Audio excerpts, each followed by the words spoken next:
Hello mga kadonatics! Natatandaan nyo ba tong congressman na to? Ha? Nag-viral yan. Umabot ng million of views yung video niya about sa war on drugs hearing. Natatandaan nyo? Yung tinanong niya si Tatay Digong? Napaka-fair niya magtanong. Ang daming nag-appreciate sa kanya kasi nga may paninindigan. Ha? Hindi nababayaran. Pero I am so disappointed nung nalaman ko na isa siya sa mga congressmen na pumirma sa impeachment case ni Inday Sara Duterte. I am so disappointed. At ginawan ko pa to siya ng video kung gaano siya ka-fair kay Tatay Digong.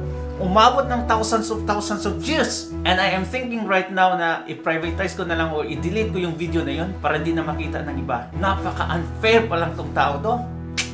Ay, nako. When money talks, everybody listens. Especially sa mga crocs na buwayan nasa House of Representatives. Ay, nako. Anyway, if you're from Mindanao, ikaw mga kadonatics, kung galing ka sa Mindanao, like me, tandaan nyo itong mga congressmen na to and women na pumirma sa impeachment case ni Inday Sara Duterte. Ginawan ko talaga ng video to. Umabot ako ng ilang oras. Pagre-research sa mga taong ito. Kaya please, tandaan yung mga mukhang to para during election, midterm election, bigyan natin sila ng 0 vote if possible. Kasi pag ito papalik sa Kongreso, sa lower house, magnanakaw na naman to ng pera ng taong bayan. Kaya mga kadonatics, remember these names and their faces. Let's watch the video.